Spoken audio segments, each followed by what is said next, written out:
5 дүүргийн үнэтэй алтай ам. Хотын хөл хөдөлгөөн чимээ шуугаан татарч шугамын автобус төрлөөс зогсжээ. Гэр хоол учир унаа олоод харчихсан гэж бодогдно. Таксинд гар өргөвч зогсох янзгүй. Хувийн тэргэнд бас гар өргөе гэж бодов. Гэтэл нийслэлийн сонин бичигт нийтлэгдсэн хүн амны нэгэн хэргийн зар гинэт санаанд орж айдас төрүүлв. 1990 оны 4-р сарын 1-ээс 2-нд шилжигшин Иргэнбэ улсын багшийн дээд сургуулийн орчмоос москвич машинаар 13 доор хороолт төргүүлээд замын хөлсөнд 5 төгрөг өгсөнд жолооч баг байна гэснээс маргаж тэг 40 минутаас 1 цагийн орчимд зодтолдож жолооч нь түүнийг хутгалж амь насыг нь хохироосон жигшүүрт хэрэг үлджээ. Гэнт хэрэгтнийг эрен сурвалжилж байна. Зарим гэрчийн мэдүүлж байгаагаар хэрэгтэн итгээд 170 см орчим өндөр хөдөрдүү биетэй, бараан царайтай, царуугардуу уралтай, шулуун хамартай 30 орчим насны хүн байсан ба хажуудаа өөрөөсөө арай багавтар туранхай залуугийн хамт явжээ. Гэмт итгээд машиндаа өнгө засал хувиргалт хийж амтсан буюу хийж болцсохгүй юм. Улаанбаатар хотын сэргийлэх газар. Гэмт итгээд түүнтэй хамт явсан залуу одоо юу бодож хаана яваа бол хүний амь 5 төгрөгтэй тэнцдэг болсон гэж үү дээ.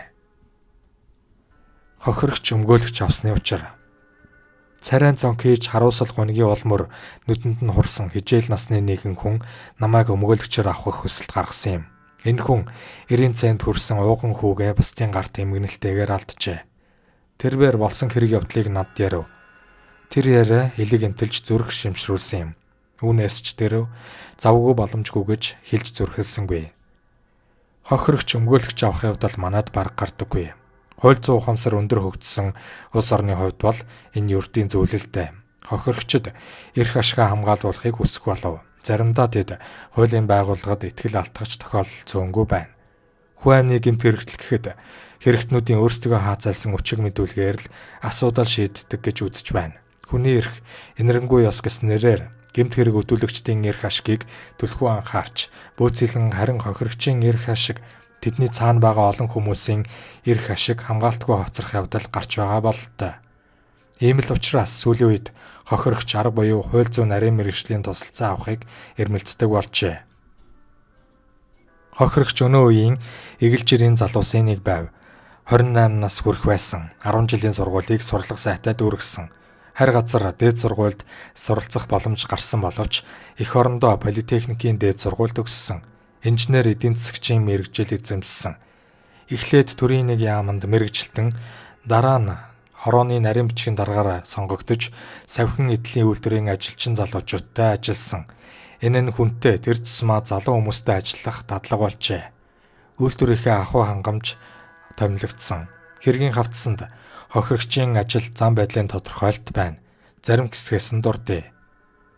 Баатар ажиллах хугацаанд ажилчдын нийгмийн асуудлыг шийдвэрлэхэд ихээхэн анхаарч нэг ээлжээр 120 хүнд үйлчлэх хүчин чадалтай ажилчны совилол бариулж ашиглалтанд оруулах, туслах аж ахуй байгуулж, ажилчдын гуанзны хэрэгцээг нэмэгдүүлэх, хүнсний мухлаг, хийжүүлсэн ундааны цэг нээж ажилуулахад идэвх зүтгэл гарган ажилласан юм. Баатар хамт олондоо нэр хүндтэй, даруй төлөв замтай, бусадтай нөхөрсөг харилцаатай байсан. Энэ бол түүнд өгсөн албан ёсны сүүлчийн тодорхойлт.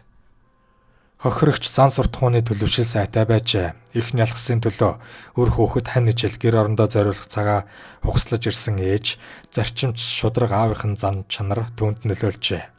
Хүнтэй нийцэрхэг, тосорхуу зантай.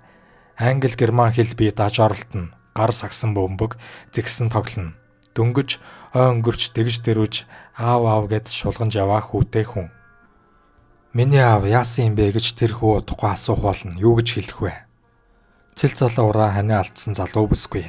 Амьдын хагцал үзэж ууган хүүгээ харамсалтай алдаж сан дурсах тусам гол нь харлаж сэтгэл нь шаналж яваа их эцэг. Ийм л хохирогчийн хууль ёсны эрх ашгийг өмгөөлж хамгаалж ардын шүүх хуралд оролцох болов. Болсон явдлын мөрөөр Мөрдөн байцаагчийн бүрдүүлсэн 2 автас хэрэг миний урд байна. Энд баггүй хөдөлмөр оюуны зарцуулалт шингэжээ. Мөрдөн байцаагч бол угтаа эрэл хийлэгч хайгуулч хүн. Гэмт хэргийн халуун мөрөөр орж хэргийн занглаа эдрэг тайлж гэмт этгээдийг олж тогтооно. Гэмт этгээдийг олсноор тайвширч огтолдоггүй.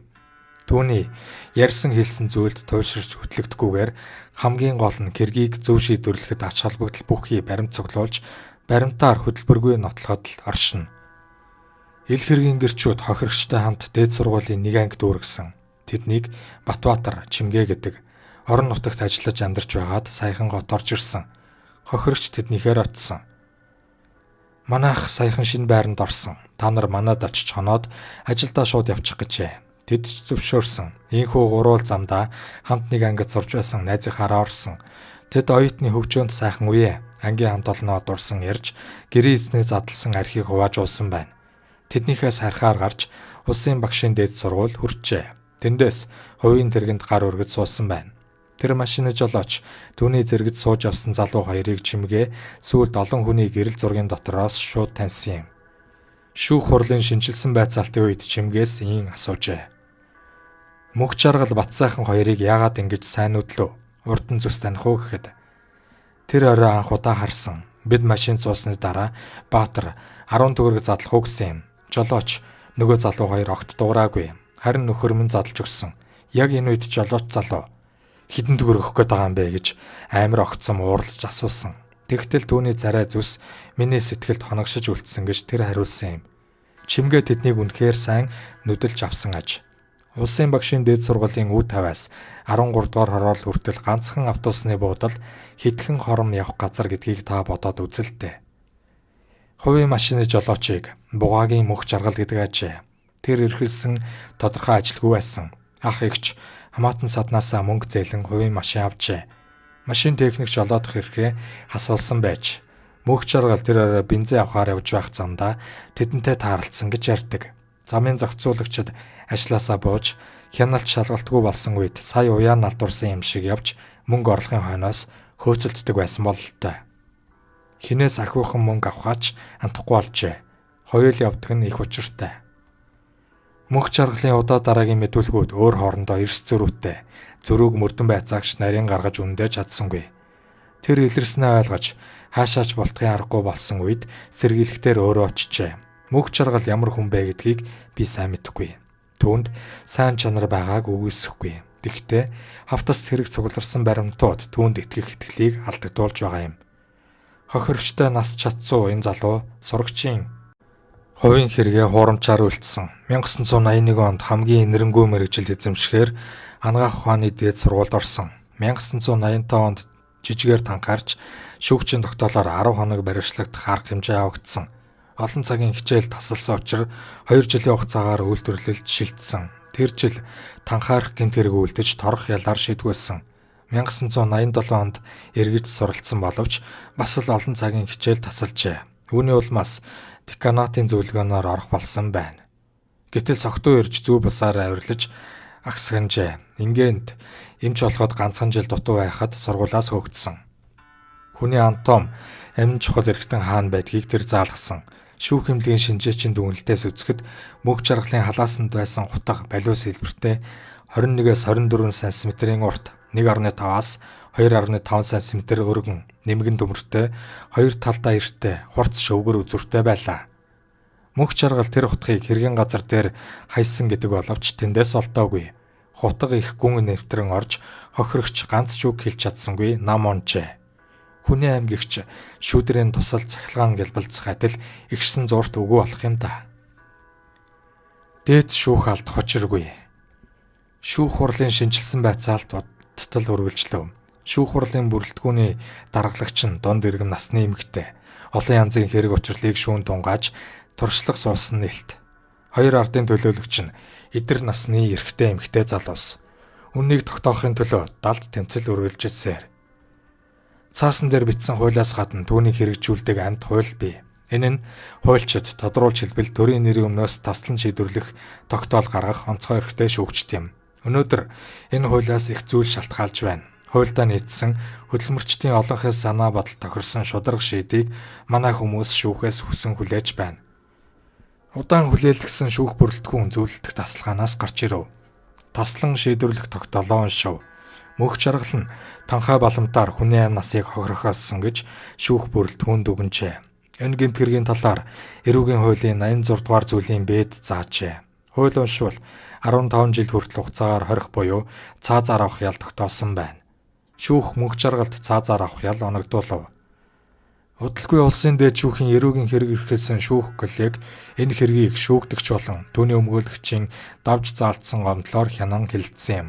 Энэ хурал 1990 оны 11-р сарын 22-нд болов.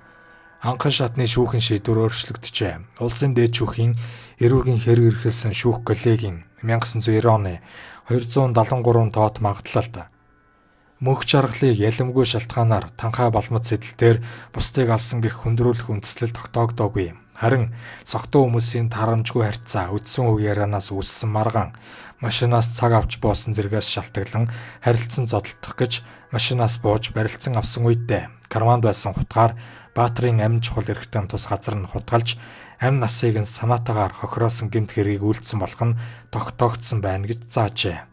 Ингээд эрүүгийн хуулийн 85 дугаар зүйл болгосон.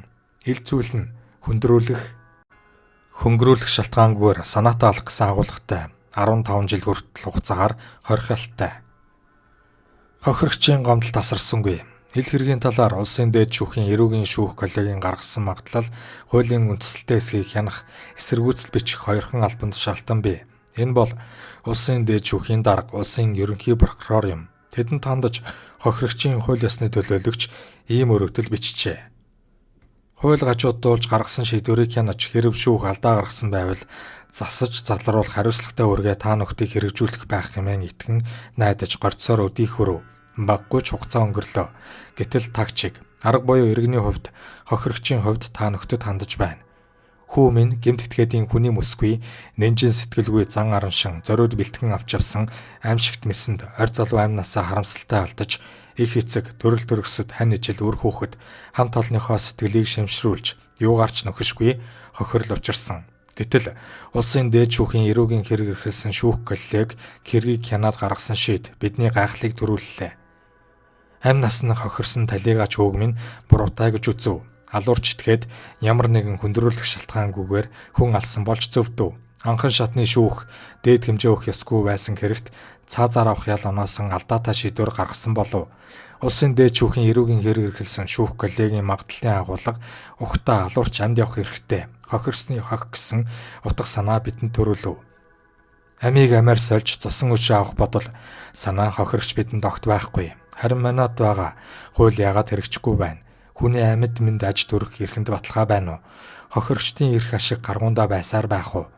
Төр маань хууль маань бидний эрх ашигыг хамгаалж чадахгүй юм гэж үдээ. Эдгээр асуулт хохирогч бидний сэтгэлийг үнэхээр зовоож байна.